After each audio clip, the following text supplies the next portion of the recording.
May mga araw na ang tanging kailangan ng kaluluwa ay katahimikan, presensya at isang haplos ng pag-asa. May mga sandali na ramdam ng katawan ang bigat ng paghihintay, pero ang espiritu ay patuloy na sumisigaw para sa kasagutan. Ngayon, habang hinahaplos ng liwanag ng umaga ang mundo, nais kang haplusin din ng Diyos at ibalik ang iyong kalusugan. Sabi sa Jeremias 32:17, sapagkat ibabalik ko ang iyong kalusugan at pagagalingin ko ang iyong mga sugat. Ang salitang ito ay hindi para sa nakaraan. Ito ay para sa ngayon. Isang buhay na pangako, may kagalingang inihanda para sa iyo, hindi lang sa katawan kundi sa kaluluwang pagod. Kaya huminga ka ng malalim, dahil ang langit ay nagsimula ng kumilos pabor sa iyo. Sama-sama tayong tatanggap ng kagalingan ngayon. May pagpapahid ng kagalingan na nasa paligid ngayong umaga. Maaaring hindi mo ito makita ng iyong mga mata, pero may nararamdaman ka sa kaloob-looban. Ang Diyos ay malapit. May banal na nangyayari ngayon. Ang pangako ng Jeremias 30:17 ay hindi alaala. Ito ay gabay sa araw na ito. Hindi nagbabago ang Diyos. Nagsasalita pa rin siya, kumikilos pa rin siya, nagpapagaling pa rin siya. Maaaring tahimik ang iyong simula ngayong araw, pero ang langit ay abala na. Kapag ibinubukas natin ang puso sa panalangin, hindi kailanman nahuhuli ang presensya ng Diyos. Dumarating siya dala ang kaaliwan, kasagutan at banal na direksyon, at iyon mismo ang mangyayari ngayon. Ngayon, nais ng Espiritu Santo na hipuin hindi lang ang iyong katawan, kundi pati ang hindi nakikita, ang iyong emosyon, ang iyong takot, ang iyong mga tanong na hindi mo sinasabi. Buong-buo ang pangako ng Diyos. Hindi siya gumagawa ng kalahati lamang. Pumapasok siya, nagpapagaling, nagpapalakas at humihip ng bagong buhay. Dama mo ba ito? Hindi ka nag-iisa. May banayad na presensya ngayon sa tabi mo. At kapag tayo'y nanalangin, parang mismong langit ay magbubukas ng pinto. Ihanda mo ang iyong puso. Panahon na upang manalangin. Isulat sa komento, kausapin mo ako, Panginoon. Ang linyang ito ay nagdadala ng pananampalataya, pagsuko. Ito ay parang pagsigaw ng kaluluwa. Handa na ako, Diyos. Hindi ka pa ba nakasubscribe sa channel? Gawin mo ito ngayon. Dito, bawat araw ay simula ng sagradong sandali upang makasama ang Diyos, ma-renew ang pag-asa, mapatatag ang pananampalataya at tumanggap ng banal na direksyon. Ihanda mo ang iyong puso, panahon na para manalangin. Bago ka magsalita ng kahit ano, huminga ka muna ng malalim. Hayaan mong ang lugar mo ngayon ay maging altar. Maaaring nasa kwarto ka, o sa kusina, o naka-headphones habang nasa biyahe, hindi mahalaga. Kung nasaan ka, naroon din ang Diyos. Nakikita ka niya, naririnig ka niya, alam niya ang pangalan mo, alam niya kung ano ang kailangan ng iyong katawan, ang isinisigaw ng iyong kaluluwa at ang hinihintay ng iyong puso. Ang panalangin na ito sa umaga ay higit pa sa sandaling may pananampalataya. Ito ay pagtatagpo sa langit. Ito ay pagbuhos ng presensya ng Diyos na magdadala ng ganap na kagalingan. Hindi lamang para sa iyong katawan, kundi para rin sa iyong isipan, sa iyong kapayapaan, sa lakas na nawala sa iyo sa mga nakaraang araw. Ngayon, pumikit ka. Maglaan ka ng oras dahil ang Diyos ang nagtakda ng sandaling ito kasama mo. Magsisimula na ang panalangin. Panginoon, ngayon ako'y nananalangin ng may pananabik. Nananalangin ako ng may pananampalataya. Dahil alam kong ikaw pa rin ang Diyos noon, ngayon at magpakailanman. Sa simula ng araw na ito, Ama, inilalagay ko ang aking buhay sa iyong altar. Ibinibigay ko sa iyo kung sino ako, anong meron ako, at ano ang nararamdaman ko. Iniaalay ko ang pagod ng aking katawan, ang mga sakit na pilit kong itinago, ang mga sugat na hindi nagamot ng medisina, at ang mga puwang sa puso na walang taong nakapuno. Panginoon, Jeremias 32:17 ay ang iyong pangako. Sapagkat ibabalik ko ang iyong kalusugan at pagagalingin ko ang iyong mga sugat. At ipinapahayag ko ang salitang ito ngayon, hindi bilang isang naghihintay, kundi bilang isang anak na inaangkin na ito. Espiritu Santo, dalawin mo ngayon ang bawat silula ng aking katawan. Pahiran mo ng iyong balsamo ng kagalingan ang mga butong pagod, ang ulong puno ng bigat, ang pusong lupaypay. Lumampas ka sa mga kaya kong banggitin. Pumasok ka hanggang sa mga hindi ko pa alam na kailangang gumaling. Alam ko, Ama, na ang iyong kapangyarihan ay higit pa sa kayang gawin ng tao. Alam ko na kapag ikaw ang pumasok, ang imposible ay yumuyuko. Na kapag ikaw ang nagsalita, ang karamdaman ay tumatahimik. Panginoon, hinihiling ko, pumasok ka sa aming tahanan. Hipuin mo ang bawat taong mahal ko. Dalawin mo ang kwarto ng anak ko, ang higaan ng aking ina, ang katawan ng aking asawa. Naway hindi lang ako ang makinabang sa panalangin ito, kundi buong pamilya ko, mga kaibigan ko, lahat ng nangangailangan ng kagalingan tulad ko. Bigyan mo kami ng banal na direksyon, Panginoon. Sabi ng iyong salita, ang mga naghihintay sa Panginoon ay magpapanibagong lakas. Kaya Ama, panibaguhin mo kami. Ibalik mo ang sigla sa bawat bahagi ng aming katawang pagod. Ang bawat diagnosis na taliwas sa iyong kalooban, kanselahin mo ngayon sa pangalan ni Jesus. Ako'y tumatawag sa iyo para sa ganap na kagalingan, hindi lang sa katawan, kundi pati sa kaluluwa.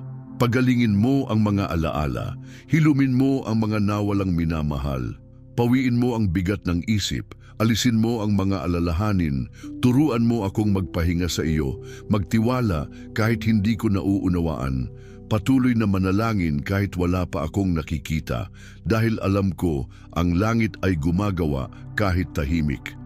Pero hindi kailanman tumitigil. Diyos, punuin mo ang lugar na ito ng iyong kapayapaan ngayon. Tanggalin mo ang lahat ng pangamba, lahat ng alinlangan, lahat ng tensyon. Hindi ko kailangang kontrolin ang lahat dahil ikaw na ang may kontrol ng lahat. Naway bawat salita ng panalangin ito ay maging binhi ng pananampalataya sa puso ng sinumang nakikinig. Magdala ito ng kagalingan, magdala ito ng kasagutan, magdala ito ng ginhawa. Salamat, O Diyos. Kahit hindi ko pa nakikita ang himala, nagpapasalamat na ako. Dahil alam ko ang iyong kalooban ay mabuti, perpekto at kalugod-lugod. Salamat dahil kahit hindi ko namamalayan, hawak mo pa rin ako. Ako'y nananalangin ng may pananampalataya, kababaang loob at pag-asa. Dahil alam kong naririto ka, ipinahahayag ko, ang panalangin ito ay narinig ng langit. Amen. Hayaan mong balutin ka ng kapayapaan, huwag kang magmadali. Narinig ng langit ang panalangin mo. At ngayon makinig ka ng mabuti. Ang panalangin ito ay hindi lang isang ritual. Ito ay kasagutan, isang susi, isang pagkilos ng langit na nagsisimula sa di nakikita, pero malapit ng mahayag sa natural, parang pagsikat ng araw. Dumarating ito ng dahan-dahan, pero bago mo pa man mamalayan, ang liwanag ay narito na. Ganon din ang kagalingang iyong hinanap. Nagsimula na ito. May naramdaman ka ba habang nananalangin? Parang may dumaloy sa katawan mo. Tumulo ba ang luha mo kahit hindi mo alam kung bakit? O huminga ka lang ng mas magaan? Lahat ng ito ay mga senyales. Hinahawakan ka ng Diyos. Pinagagaling ka niya sa loob at sa labas. At ang pinakamagandang bahagi, sinimulan niya ito sa puso mo.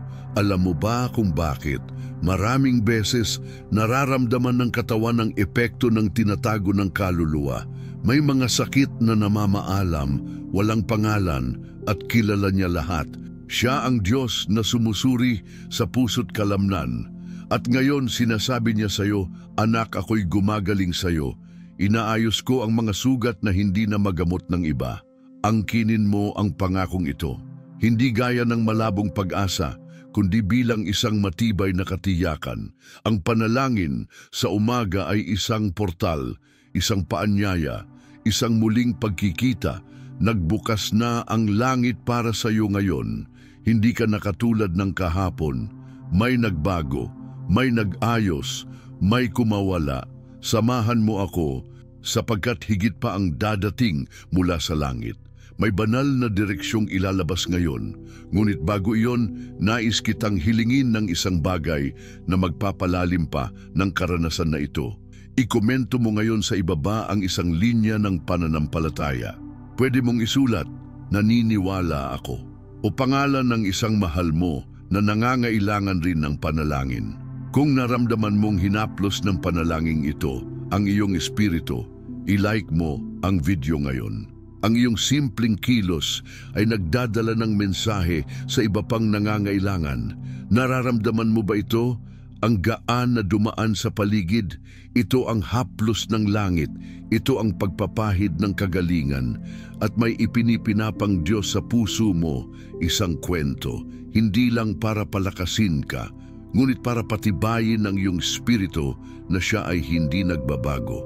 May isang babae, hindi nababanggit ang pangalan niya sa Biblia, pero ang kanyang pagdurusa ay nakalaang tandaan magpakailanman. Sa loob ng 12 taon, siya'y dumaranas ng daloy ng dugo. Hindi ito 20 araw o linggo pa. Ito ay 140 na buwan ng kahihiyan, pag-iisa at paghihintay. Araw-araw, umaasa siyang iba ang magiging umaga.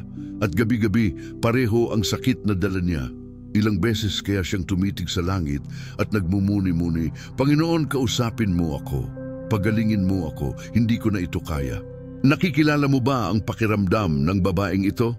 Maraming tao ngayong nanonood ang tila nakatira sa loob ng mahabang laban. Hindi man dugo ang pinagdaraanan, ngunit sakit na hindi nawawala.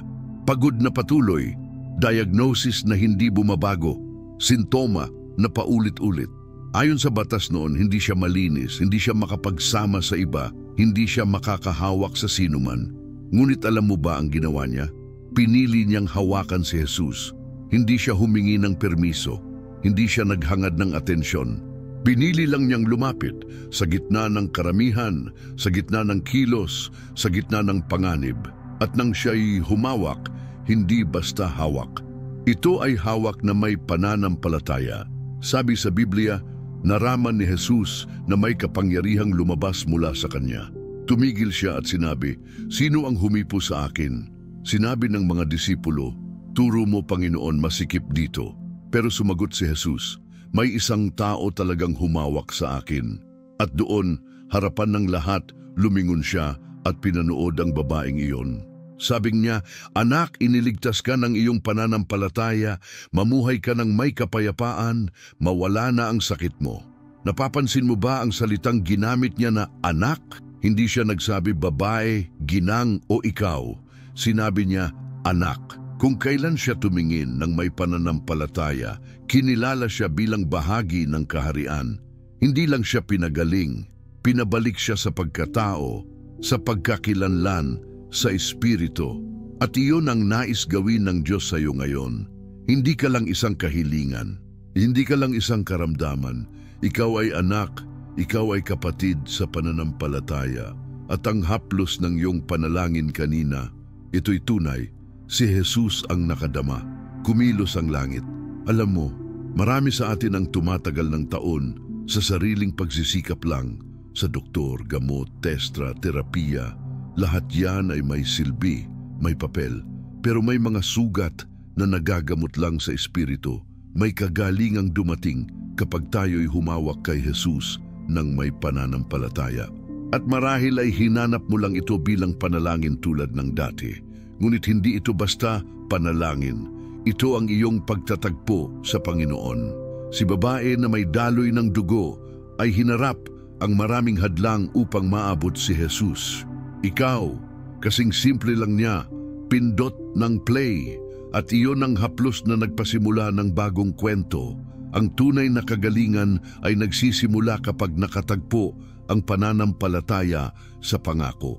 At ang pangako ngayon ay nasa Jeremias 30:17, "Sapagkat ibabalik ko ang iyong kalusugan at pagagalingin ko ang iyong mga sugat." Nang marinig iyon ng babae, naniwala siya na sapat na ang isang haplos. Ngayon, nariyan na si Jesus, dumating siya sa iyo. Ang video, ang panalangin, ang salita, hindi koinsidensya kundi providensya. Ngayon, isipin mo, ilang bahagi ng buhay mo ang nangangailangan ng haplos ng Diyos? Katawan, isipan, puso, mga alaala, mga sugat na di na isarsena? Ngayon, iniaabot ng Diyos ang kanyang kamay sa iyo at sinasabi niya, hindi ka nag-iisa, ako'y kasama mo.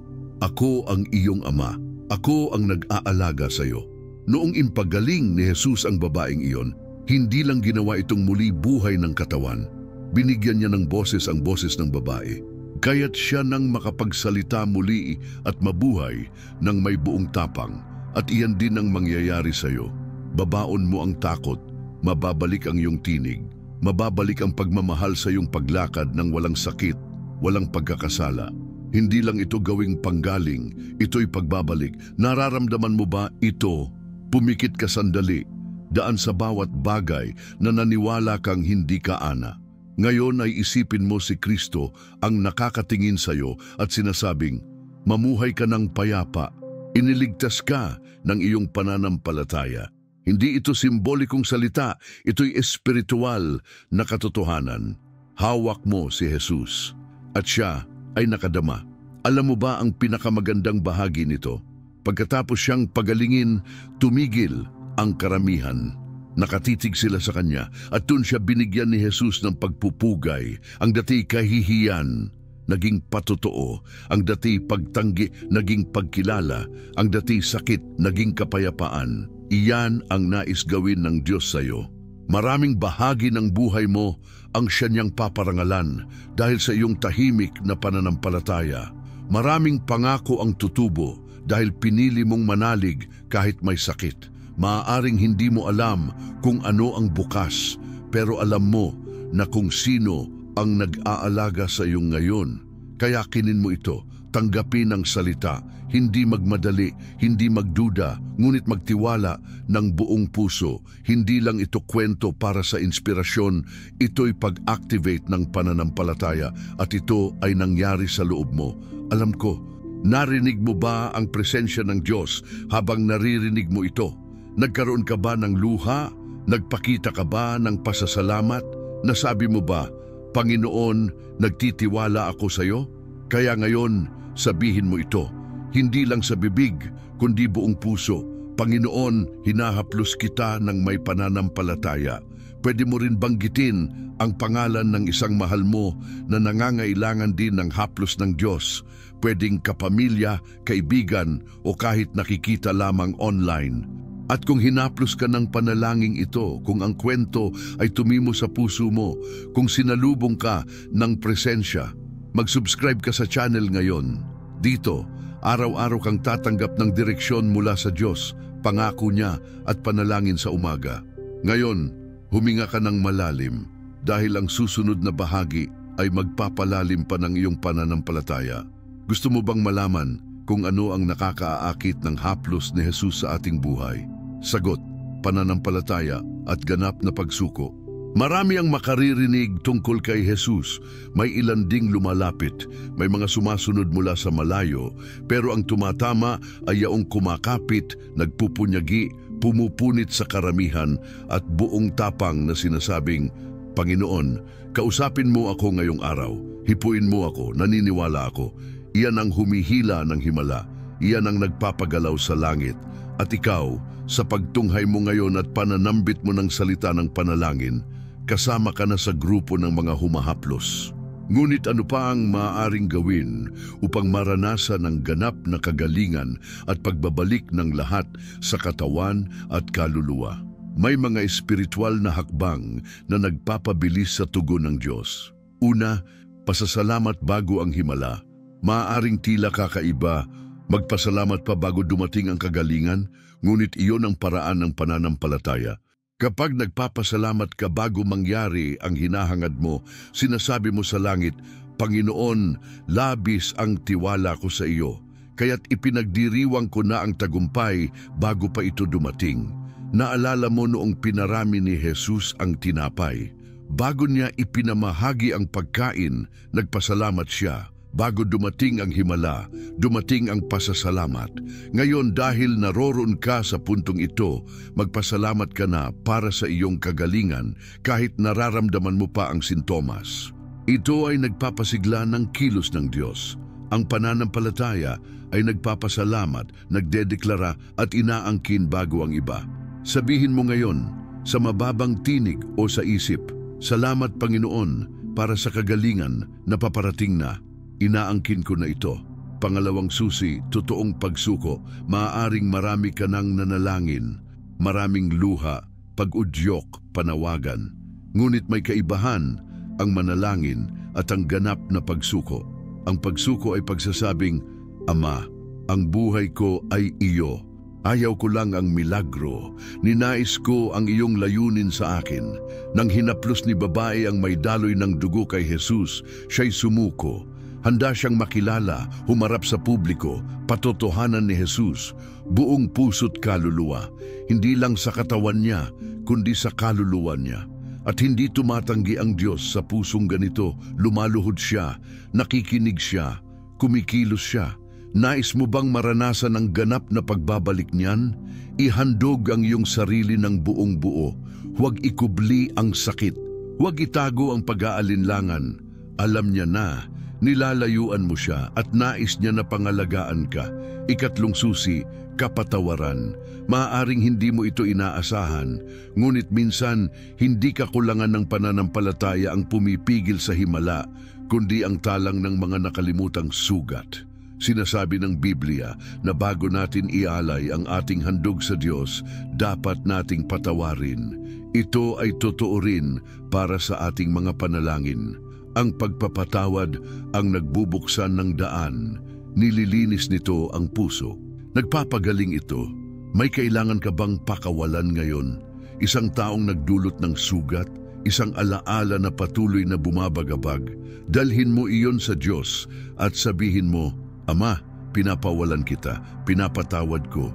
Hindi dahil karapat dapat ka, kundi dahil kailangan ko ang kalayaan." Iyan ang tunay na kagalingan, iyan ang espiritual na paglago, iyan ang direksyong nagmumula sa langit. Ang susunod na susi, ang pagpapahayag ng pananampalataya. Ang pananampalataya ay hindi tahimik na nananatili. Ito'y nagsasalita, ito'y nagtatakda, ito'y nagpapatotoo sa hindi pa nakikita. Naalala mo ba ang babae na may daloy ng dugo? Bago man niya mahawakan si Jesus, sinabi niya sa sarili, "Kung mahahawakan ko lang ang kanyang damit, ako'y gagaling." Hindi siya naghintay na may ibang magdeklarang para sa kanya. Nagpatotoo siya at nagbago ang lahat dahil doon. Ngayong araw, maaari ka ring magbigay ng deklarasyon. Gamitin mo ang iyong tinig, sabi sa iyong katawan, gagaling ka. Sa iyong kaluluwa, may kapayapaan ka. Sa iyong espiritu, punong-puno ka ng presensya ng Diyos. Ang panalangin ito sa umaga ay hindi ordinaryong oras. Ito ay altar ng buhay. Ito ay platapormang propetiko. Ang lahat ng iyong ipinahayag ng may pananampalataya ay umaabot sa langit. Isang mahalagang prinsipyo, ang presensya na patuloy. Maraming naghahanap ng kagalingan, ngunit ayaw ng relasyong nasa Diyos. Ngunit ang pinakamakapangyarihang kagalingan, iyon ay matatagpuan sa araw-araw na pakikipag-ugnayan kay Jesus. Huwag hanapin lamang ang sandaling haplos. Hanapin ang patuloy na presensya. Manalangin araw-araw. Basahin ang salita.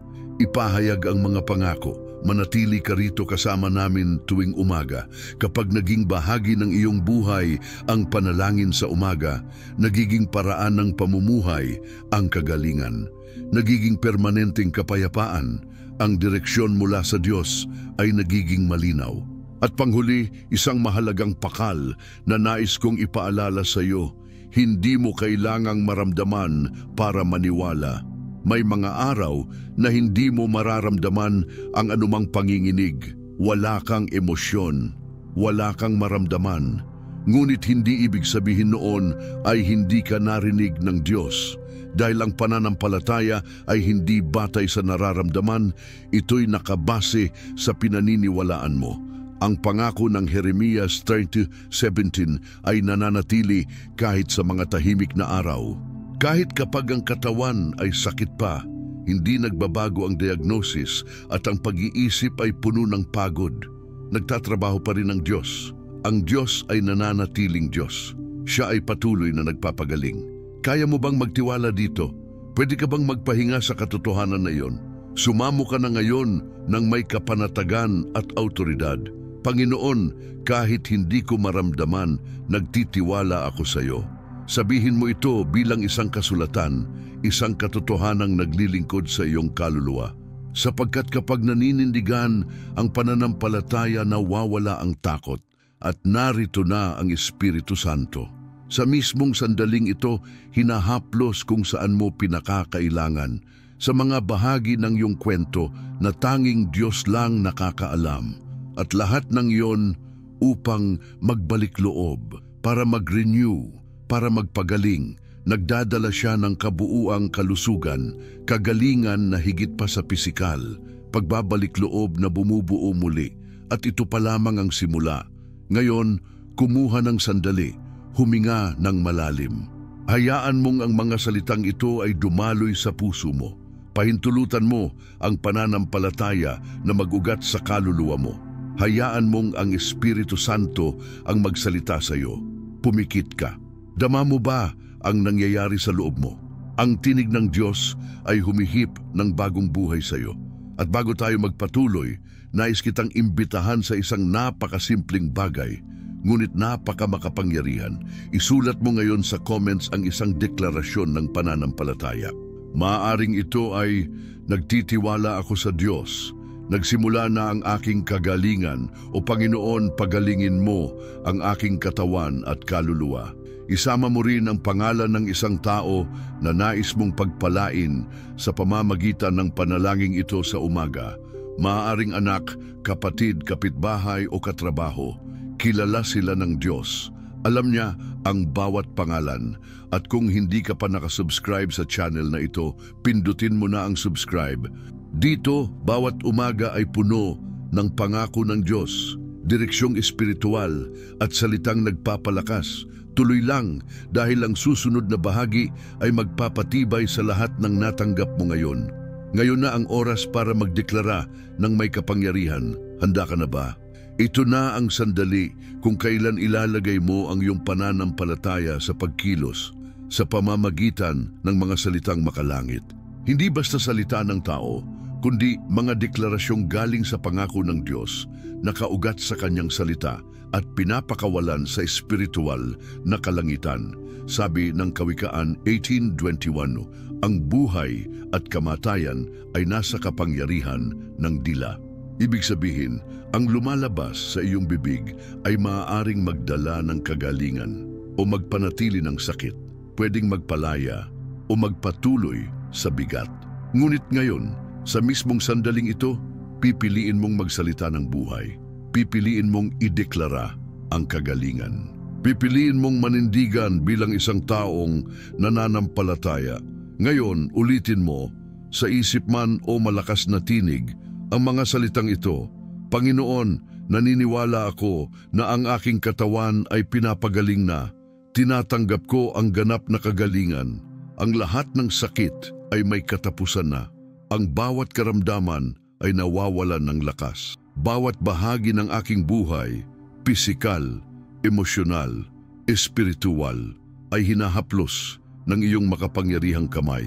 Idinedeklara ko ang kagalingan. Idinedeklara ko ang kapayapaan. Idinedeklara ko ang panibagong lakas. Ako'y templo ng iyong espiritu at kung saan ka nananahan, walang karamdaman ang maaaring manatili. Amen. Ramdam mo ba ang bigat nito? Ang buhay na dala ng deklarasyong ito? Iyan ang pagkakaiba ng panalangin sa deklarasyon. Ang panalangin ay naghahayag ng kahilingan. Ang deklarasyon ay nagseselyo ng pangako. Hindi ka na lang humihingi ngayon, idinedeklara mo na. At iyan ang nagpapabago sa lahat. At alam mo kung ano pa ang nagpapabago sa lahat, ang iyong kilos pagkatapos ng deklarasyon na ito. Simula ngayon, lumakad ka na parang pinagaling ka na. Magsalita ka na parang na-restore ka na. Mag-isip ka na parang hinipo ka na ng Diyos. Hindi ito pagkukunwari. Ito ay pananampalatayang gumagalaw. Ito ang katiyakang hindi pa nakikita, pero hawak mo na sa Espiritu. Naalala mo ba ng buhayin ni Jesus, si Lazaro? Nagpasalamat muna siya bago pa man niya tawagin ang patay. Sinabi niya, "Ama, nagpapasalamat ako sapagkat dininig mo ako." At pagkatapos niya'y idineklara ng may kapangyarihan, "Lazaro, lumabas ka." Pasasalamat plus deklarasyon sigakos milagro. Yan ang pattern ng langit. At ganyan ka na rin kikilos mula ngayon. Magdeklara ka tuwing umaga, magdeklara ka tuwing gabi. Kapag pagod ka sa paggising, magdeklara. Kapag nararamdaman mong muli ang sakit, magdeklara. Dahil ang iyong tinig ay may unction. Ang iyong bibig ay sandata sa digmaang espiritual. Ang iyong pananampalatayang ipinapahayag ay nagpapaguho ng mga pader. Ito ang pamumuhay na tinatawag ka ng Espiritu Santo na isabuhay. Hindi pasibo, kundi aktibo. Hindi naghihintay, kundi nagdedeklara. Hindi natatakot, kundi nagtitiwala. Ngayon ikaw ay tumitindig. Ngayon ideklara mong ang panahon ng sakit ay nagtatapos. At ang panahon ng pagbabalik loob ay nagsisimula. Para selyuhan ang sandaling ito, nais kitang imbitahan sa isang makapangyarihang kilos. Sumulat sa komento ng isang deklarasyon ng autoridad espiritual. Maaaring, "Ako'y gumaling na sa pangalan ni Jesus. Naibalik na ang aking kalusugan o kapayapaan ng aking kaluluwa dahil kasama ko ang Diyos." Ang mga salitang ito ay nag-aaktibo ng pananampalataya sa iyo at sa nakakabasa. Ito'y nagre-reverberate. Ito'y isang prophecy. Kung hindi ka pa nakasubscribe sa channel, gawin mo na ngayon. Dito, bawat araw ay nagsisimula sa pangako ng Diyos, direksyong banal, panalangin ng umaga at paggaling ng puso at katawan. Nais mo bang alamin ang susunod na bahagi? Ito'y isang sandali ng katahimikan, ngunit may lalim ng pakikipag-isa. Huminga ka ng malalim muli. Pumikit ka sandali, kahit nasaan ka man, maaaring nasa sala, sa kama, sa bus, o kahit sa trabaho, narito na ang langit, presensya ng Diyos na pumapaligid sa iyo, parang banayad na simoy na damang-dama kahit hindi nakikita. Hindi mo kailangan magsalita ngayon. Sapat na ang iyong pagiging nasa presensya dahil pagkatapos ng bawat tapat na panalangin, dumarating ang makabuluhang katahimikan. Ito ang sandali kung saan hindi na humihiling ang kaluluwa. Kumikilos na lamang at nagpahinga. Dito, mas naririnig ang tinig ng Diyos. Dito mas lumalim ang paggaling. Dito, lumalaganap ang kapayapaang lahat ng pag-iisip ay hindi kayang maintindihan. Maaring hindi mo narinig ang anumang tinig, pero baka may naramdaman kang kakaiba, isang ginhawa, bayaan o talahang luha. Iyan ang sagot. Iyan ang palatandaan. Iyan ang Espiritu Santo na bumubulong. Narito ako, narinig kita, hinaplos kita. At ngayon, hindi ka lang pinagaling, na-renew ka. Ang panalangin ito ng umaga ay isang paglalangoy ng pananampalataya. Isang paglalakbay, hindi ka na katulad ng dati. At marahil, maaari mong makita ang kabuluhan nito kapag naging bahagi ng iyong araw. Maaring makita mo, kapag tumingin ka sa salamin, makikita mong mas matatag ka. O baka nga mawala ang sakit na dati kasama mo araw-araw.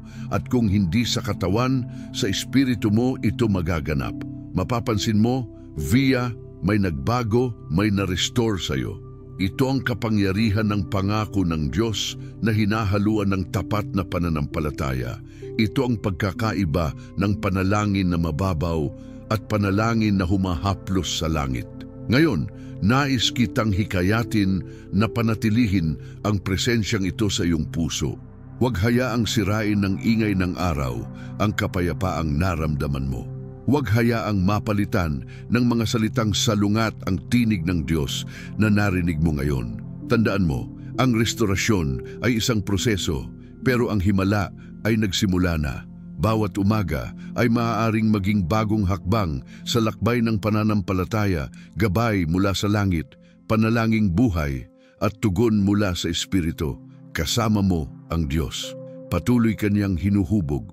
At habang pinapanatili mong bukas ang lugar na ito ng debosyon, pagtalima at banal na katahimikan, patuloy siyang magsasalita, kikilos at magpapalakas. At para tapusin ang sagradong sandaling ito, nais kitang anyayahan, manatili pa sandali sa katahimikan. Ikaw at ang Diyos. Walang salita, walang kahilingan, tanging presensya lamang. Damang-dama mo ba? Ang Panginoon ay narito. At bago ka umalis, nais kong hilingin ang isang bagay na may kapangyarihang makaaabot sa iba pang buhay. Mag-iwan ka ngayon ng isang maikling pahayag sa komento na naglalarawan ng sandaling ito. Maaring nangusap ang Diyos sa akin. Naramdaman ko ang haplos ng langit. Pinagaling ako ng panalangin ito o ako'y payapa. Ilagay din ang pangalan ng isang taong mahal mo at nais mong pagpalain sa panalangin ito. Baka ito na ang mismong sagot na matagal nang hinihintay ng taong iyon. At syempre, kung hindi ka pa nakasubscribe, mag-subscribe ka na ngayon.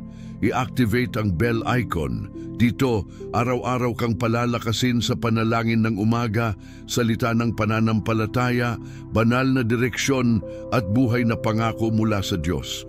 At huwag kalimutang i-click ang susunod na video na lumalabas sa iyong screen. May nais pang ipahayag ang Diyos sa iyo ngayon.